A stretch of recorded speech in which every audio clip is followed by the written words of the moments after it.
আজকে আপনাদেরকে আরেকটা বিষয় আমি জানাই, সেটা হচ্ছে যে এটা আমি লাস্ট একটা যে ভিডিও দিছিলাম সেটাতে বলছিলাম যে এই ট্যাঙ্কটা হচ্ছে গ্রিন এলগিতে সাফার করতেছে। তো এটা হয়েছিল দুইটা কারণে। এক হচ্ছে সয়েল আমার পুরান ছিল, সয়েলের গ্রাউন্ড ফার্টিলাইজার দেওয়ার পর প্রচুর নিউট্রিশন ছিল, প্রচুর, যেটা দেখা গেলো যে একসঙ্গে হুট করে রিলিজ করে দিছে। আর সঙ্গে এই দেখ হচ্ছে আমি আমার যে গ্রাউন্ড ফার্টিলাইজার, যে লিকুইড ফার্টিলাইজার যেটা, সেটা নিয়ে কাজ করতেছিলাম, তো সেটাও আমি এই ট্যাঙ্কে দিয়ে দিই। তো ওরাও যখন রিলিজ করছে, ও রিলিজ করছে, আসলে যা প্লান্টস ছিল এরা খাইতে পারে না এইভাবে ফার্টিলাইজারটাকে। না খাইতে পারার কারণে এলগি ব্লুমটা হইতো, বা গ্রিন এলগিটা হইতো আর কি। ওটা গ্রিন এলগি বলে, এলগি ব্লুম না, এলগি ব্লুমটা তো আলাদা।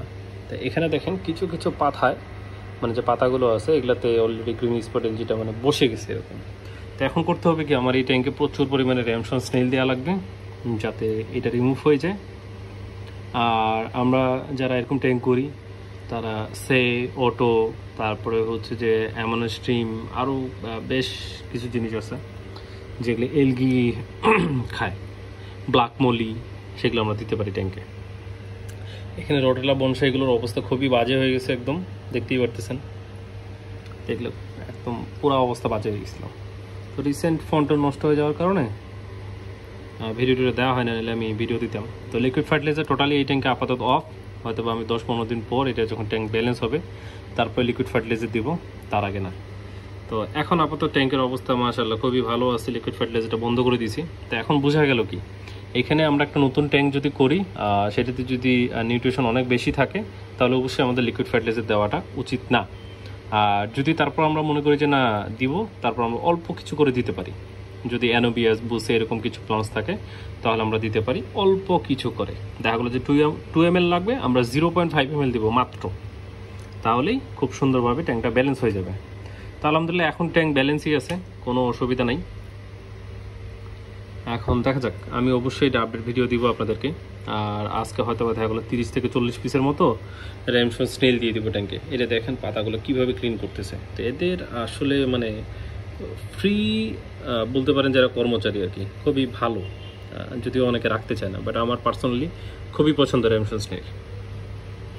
তো এই হচ্ছে এই গ্রিন এলগির প্রবলেম এবং সলিউশন।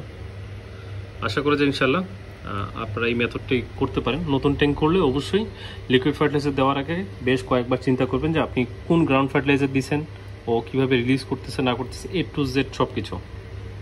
আর প্রতিটা জিনিসের সলিউশন আছে, তো এত আসলে হাইপার হওয়ার কিছু নাই। আমরা যারা নতুন একটা ট্যাঙ্ক করি বা 2টা ট্যাঙ্ক করি, বা নতুন একদম, তারা আসলে খুব হাইপার হয়ে যায়। দেখা গেলো যে আমি বলছি আমার কথা পছন্দ হয়নি, আরেকজন কাকে বলছেন, আরেকজন কাকে কথা পছন্দ হয়নি, আরেকজন কাকে বলছেন, এইভাবে আসলে সবাইকে বিরক্ত করা হবে, তাছাড়া কিছু না। তাই যে কোনো একজনের বুদ্ধির পরামর্শতে চলবেন। তুই একজন বড় ভাইয়ের কাছে শুনতেই পারেন, ওটা ব্যাপার না। বাট দেখা গেলো যে দুইজন যদি একই কথা বলে, আরেকজন যদি উল্টা কথা বলে, তাহলে দুইজনের কথাটা শুনতে হবে। তো এই হচ্ছে অবস্থা। তো ট্যাঙ্ক আলহামদুলিল্লাহ একদম ক্লিন হয়েই আছে। কিছু কিছু জায়গায় এখন এলগি আছে, এগুলা এই জায়গাগুলোতে, এই জায়গাগুলোতে। তো এটা খুব দ্রুত ইনশাল্লাহ ঠিক হয়ে যাবে। 1 উইক পর আবার ইনশাল্লাহ একটা আপডেট ভিডিও দেবো না আমি।